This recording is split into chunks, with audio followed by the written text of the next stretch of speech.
Welcome back to the channel. My name is Maeriel, and today we're doing another Story and a Doodle. Today's Story and Doodle is about one of the members in the D&D party where I play a life cleric named Armee, and you can feel free to watch that video, but today we are talking about Tyson. Tyson is a half-orc with a human mother and an orc father, but he didn't grow up with his parents. As a little backstory on Tyson, his father went missing when he was very young, and his mother left not too long afterwards to try and find him. So Tyson was raised by a boarding school where he learned how to fight and then began searching for his parents once he was old enough to be on his own. Speaking of, Tyson was 14, or the age of maturity for half-orcs, at the start of our campaign, and then we had a fun little run-in with a ghost where he was scared so badly that he aged 20 years. Literally. So at our current point in the game, he's 34. Tyson is a fighter, and I don't just mean that that's the class he chose.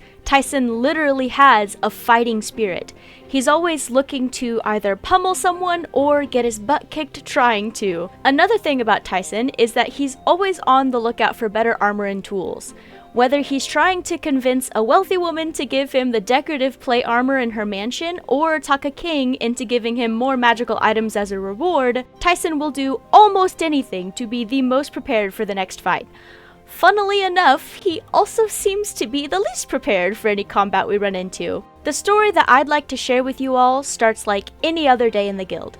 Our party woke up and checked the quest board for a job. There were a few that day, but what really caught our eye was a piece of paper that read, "In need of a sparring partner for our new champion." The town's training arena was offering a payment for anyone willing to fight their new champion, and once Tyson heard that there was not only a chance to fight someone, but also get paid to do it, he was 1,000% going whether the rest of us followed him or not. At the arena, we saw quite a few people training, and any of these guys could have been the one Tyson had to take on. But we found one of the trainers, and after speaking to him, Tyson was given a small payment and led to the center of the main arena to wait for the champion named Glug. The people around us that were training soon figured out what was going on, and they all stopped their own sparring to watch what was going to happen. And if you're wondering why Tyson was given a partial payment up front, you are about to find out. Tyson stood proud in the center of the arena with his morning star in one hand and shield in the other.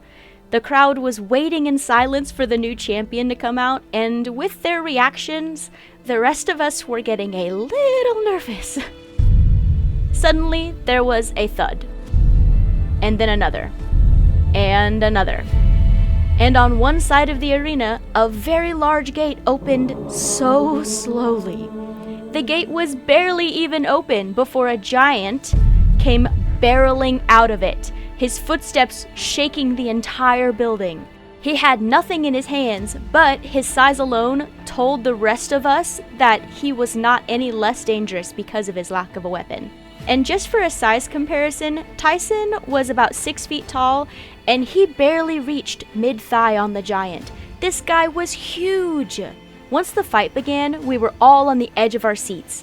Tyson charged in, and he was able to get the first couple of hits. He swung his Morning Star twice and landed both blows to one of Glug's knees. The giant roared out in pain, but the attacks only seemed to rile him up even more. We were absolutely terrified to witness the first swing from Glug. He pulled his fist back and let it go toward our friend with incredible strength. The fight really wasn't all that long, but it felt like it went on for eons. Tyson would land a few really good hits, but then Glug would hit harder, and the half-orc took the full power of every blow. Both of the giant's hands lifted above his head, and Glug brought them down to pummel Tyson. The fists like boulders connected with Tyson's shield, but the force of the blow was enough to push the half-orc into the dirt of the arena. As he stood knee-deep in the dirt, his bones aching from pain, Tyson had an epiphany of sorts. His usual fighting style required being an immovable force and staying directly in the line of fire to protect his party, but this time, he was on his own,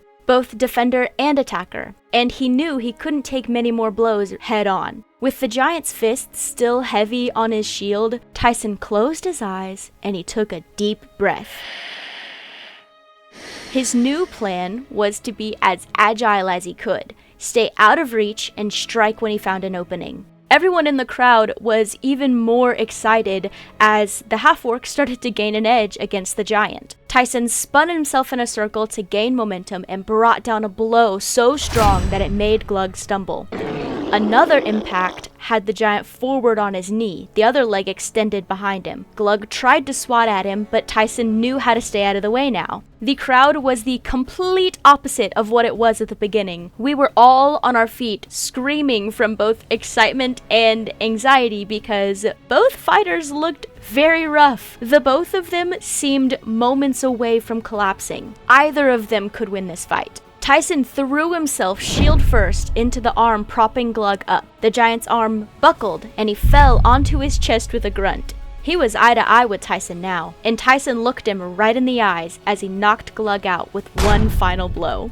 An absolute uproar from everyone in the crowd and also everyone sitting at the table that night. The fight was so intense, we were basically standing on top of our chairs and we were all freaking out. After the fight, while Arme was healing Tyson's wounds, the trainer from earlier came over to hand him a pouch of gold and an ale. Not too far away sat Glug, who had just been given a barrel full of the same drink. The giant held his barrel up in a toast and said, "You hit good," with a dopey smile before chugging the ale.